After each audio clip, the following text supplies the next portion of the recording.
8h16 sur Europe 1, l'heure de retrouver Sonia Mabrouk et son invité ce matin, le professeur Xavier Nassif, directeur de l'Institut Pasteur de Lille. Bienvenue à vous et bonjour professeur Xavier Nassif.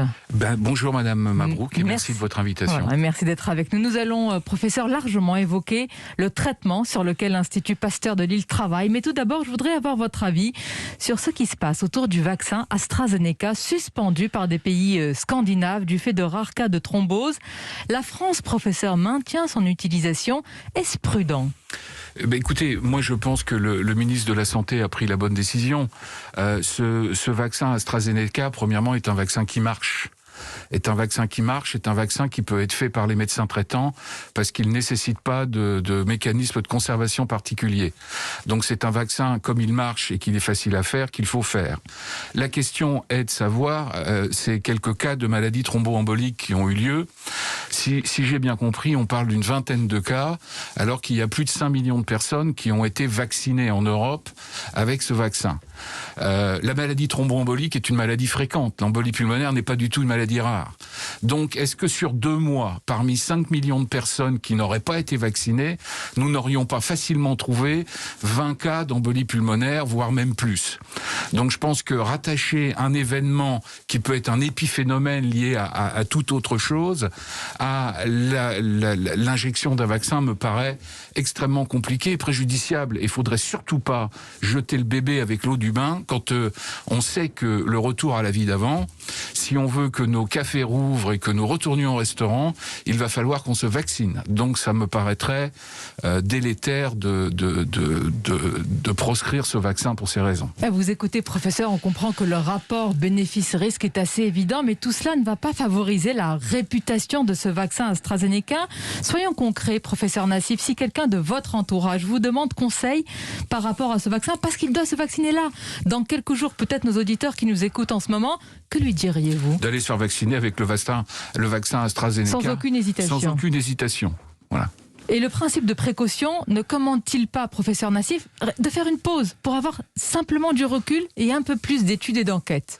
On a déjà 2 mois de recul. Je veux dire, donc qu'est-ce qu'on veut de plus ? Je veux dire, on a rassemblé une vingtaine de cas, mais si on cherchait, peut-être qu'on trouverait que finalement il y a bien eu 20 infarctus du myocarde dans ces 5 millions de personnes depuis 2 mois.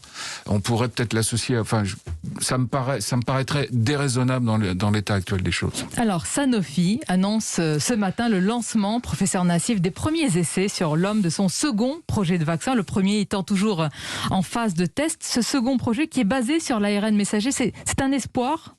Je suis ravi que Sanofi se lance dans l'ARN messager, qui est un vaccin qui marche très bien. Je veux dire, on a découvert avec cette pandémie l'intérêt de faire des vaccins ARN messager.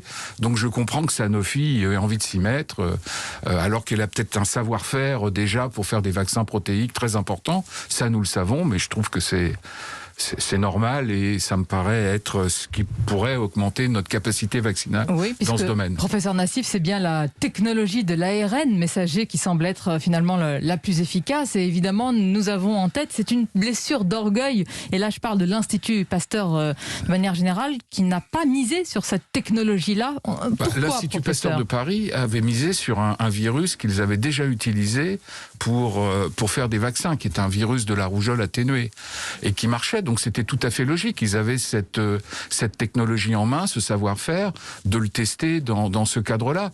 Il s'avère que dans le cas spécifique du Covid, cette technologie n'a pas apporté les résultats qu'on espérait. Mais c'est de la recherche. Et si à chaque fois qu'on commence un projet, on était sûr de gagner, je veux dire, ce serait trop beau. Non, professeur, bien sûr, les chercheurs français sont bons, mais la recherche française est-ce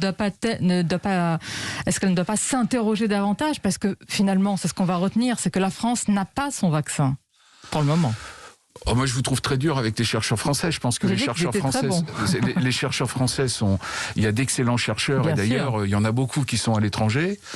Du reste, la personne qui dirige Moderna, qui a mis au point le vaccin ARN messager, est un Français. je pense que dans le cas présent de l'Institut Pasteur, je comprends qu'ils aient fait ça à Paris. Je veux dire, ils avaient une technologie en main, un savoir-faire en main, ils ont voulu l'exploiter. Dans ce cas présent, ça marche pas. On a découvert l'intérêt de l'ARN messager à l'occasion de cette pandémie. Est-ce qu'il y a un an, est-ce que quelqu'un aurait parié que ça allait marcher comme ça? Non, mais je vous disais par rapport à la recherche, professeur, c'est-à-dire nos chercheurs sont très bons, mais ils sont à l'étranger. C'était ça. Pas tous. Il y en a beaucoup en France. Et vous en faites pas. En tout cas, il y en a beaucoup justement à l'Institut Pasteur de Lille. Et on va en parler. Pourquoi? Parce que sur les traitements, professeur, d'abord, pourquoi il est si peu question dans la communication de manière générale, y compris de l'exécutif, des médicaments, des traitements, alors que ça fait partie de la stratégie de sortie de crise également? Ça fait, je veux dire, on apprend à nos étudiants en médecine que pour traiter une maladie, il faut un traitement prophylactique et un traitement curatif. Dans le cas présent, le traitement prophylactique, c'est le vaccin, et le traitement curatif, c'est des antiviraux, à côté des traitements symptomatiques pour diminuer les symptômes, comme les corticoïdes par exemple. Donc c'est sûr que un traitement antiviral serait le plus que bienvenu, et si il y a un an, nous avions eu un traitement antiviral disponible, nous n'en serions pas là actuellement. C'est-à-dire, on aurait la pandémie, il n'y aurait pas eu de confinement successif. On aurait sans doute pu éviter un confinement, etc. Mais malheureusement, nous n'avions pas d'antiviraux il y a un an contre le SARS-CoV-2 qui est responsable de la Covid. Mais vous y travaillez à l'Institut Pasteur de Lille, professeur, depuis plus d'un an sur une fameuse molécule dite repositionnée, prometteuse. En quoi cela consiste? Écoutez, c'est très simple. Il y avait une ressource sur le campus de l'Institut Pasteur de Lille qui appartient toujours à l'Université de Lille et qui a été gérée par une start-up, Apteus. Et cette ressource comporte 2000 médicaments, c'est-à-dire des médicaments qui étaient donnés pour d'autres indications. Ça pouvait être l'hypertension, ça pouvait être exactement toutes autres indications. Et à côté de cette ressource, il y a une des seules unités en France, dirigée par Jean Dubuisson, qui travaillait sur les coronavirus, la recherche fondamentale sur les coronavirus. Donc en fait, il y avait une mayonnaise à faire prendre, et ce qui s'est passé, c'est que ces chercheurs biologistes, qui sont des chercheurs CNRS et INSERM, se sont mis à travailler avec les chimistes qui possédaient cette chimiothèque pour essayer de voir s'il n'y avait pas dans cette chimiothèque une molécule capable d'inhiber la réplication du virus. Et apparemment, on l'a trouvé. C'est un médicament, un antibiotique, c'est bien ça, professeur Nassif? C'est un antibiotique qui a été donné pour les rhinopharyngites, c'est-à-dire pour les maladies, les angines, en gros. Et que l'on connaît, vous pouvez le dire. Oui, c'est le loctophène, c'est du Clofoctol. Exactement. Qui a été retiré du marché en France dans les années 2005, parce que comme il était prescrit pour les rhinopharyngites, qui sont des maladies qui guérissent toutes seules, à l'époque où la sécurité sociale a revu l'intérêt de certains médicaments, a dit, comme ça guérit tout seul, c'est peut-être pas absolument d'intérêt médical primordial. Donc, je veux dire, le médicament a été de moins en moins prescrit. Il peut être prometteur, professeur Nassif, et dans ce cas-là, il serait administré aux premiers symptômes de la maladie, c'est-à-dire au tout début, pour réduire véritablement, anesthésier la charge virale. Voilà, les antiviraux doivent être prescrits très tôt. C'est-à-dire que l'idéal, ce serait de le prendre quasiment quand vous avez le contagion. C'est-à-dire que vous êtes en contact d'un malade le plus tôt possible, si on veut que ça marche. Voilà. Mais la question, professeur Nassif, c'est êtes-vous soutenu suffisamment? Alors, pas financièrement, oui, puisque vous avez des dons, des subventions, à la fois de la région, à la fois des dons privés également. Voilà, c'est ça. Donc, lorsqu'on a trouvé ce médicament, on a cherché le moyen de démontrer que ça pouvait marcher. Pour ça, il faut faire des essais cliniques. C'est absolument impératif. Donc, on a fait un appel aux dons et nous avons eu beaucoup de dons.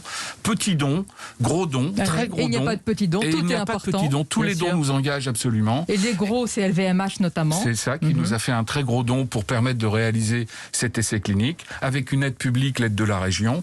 Et nous espérons pouvoir commencer les essais cliniques d'ici fin avril, début mai. Voilà, on a d'abord déposé un dossier. On travaille actuellement avec les autorités réglementaires pour la conception de cet essai clinique. Mais est-ce que ça va assez vite, professeur? Parce que, pour tout dire, vous avez été contraint de freiner, car les essais, dans vos essais, vous aviez proposé un essai extrêmement ambitieux. Et qu'est-ce qui s'est passé? Le comité qui pilote les essais thérapeutiques, le CAPNEC, vous a dit de limiter un peu vos ambitions. Pourquoi? C'est-à-dire que, si vous voulez, les équipes ont déposé un dossier, comme vous le dites, très ambitieux, qui impliquait un grand nombre la mise sous traitement d'un grand nombre de patients. Ils nous ont dit que le dossier était très bien. Je veux dire qu'il y avait des espoirs dans ce traitement. Ils n'ont pas du tout été négatifs. Mais ils nous ont demandé de commencer par un essai un peu plus restreint, de façon à ne pas imposer à beaucoup trop de patients d'emblée de recevoir un traitement dont on ne sait pas toujours s'il marche Certes. cliniquement. Mais professeur, nous sommes en guerre contre cette épidémie. Et à la guerre, est-ce qu'on demande aux soldats de lever le pied ? Vous parliez du principe de précaution tout à l'heure. Donc, je pense que les autorités réglementaires sont dans leur rôle et nous étions dans la nôtre. Entre la précaution et le précautionnisme, il y a des nuances. L'essai clinique va avoir lieu. C'est juste une question de quelques semaines. C'est important parce qu'il peut y avoir un espoir sur cette molécule. Et puis, professeur, pour les années à venir, parce qu'on est le nez sur le guidon, malheureusement, avec cette épidémie, mais on ne peut pas subir chaque épidémie. Est-ce qu'on va apprendre de nos erreurs et comment, selon vous ? Alors écoutez, c'est ce que je vous disais, c'est que en d'autres termes, c'est le 3e coronavirus qui, en moins de 20 ans, nous pose un problème. On a eu le SARS-1, on a eu le MERS, et là on a le SARS-2. Donc je pense que ce qu'il faudrait de nos jours, c'est quand même se dire que les coronavirus ont une propension à passer de la chauve-souris à l'homme, qui est quand même relativement importante, et personne ne peut exclure qu'on n'aura pas une autre pandémie dans les années à venir. Donc pour ça, je pense que ce qu'il faudrait, c'est anticiper. Et là, c'est assez facile. Il faudrait faire un anti-pan-coronavirus. C'est-à-dire déjà travailler sur une molécule antivirale qui permettrait de prévenir l'ensemble des infections à coronavirus. Comme ça, si une autre pandémie à coronavirus survenait... C'est-à-dire une molécule universelle contre tous les coronavirus, pas contre tous les virus, mais contre tous les virus de cette famille. Et c'est assez faisable parce qu'ils ont des molécules en commun, des cibles en commun. Donc on doit pouvoir envisager de faire une molécule qui inhiberait la plupart des coronavirus. Avec nos très bons chercheurs français. Avec nos très bons chercheurs français. Professeur, est-ce que vous reviendrez pour annoncer, on l'espère, que votre molécule, ce médicament est prêt ? Et c'est tout le mal que je nous souhaite. Très bien. Alors je vous dis rendez-vous à bientôt, on l'espère. Merci beaucoup, madame. À vous de même, professeur Xavier Nassif. Bonne journée ainsi qu'à nos auditeurs.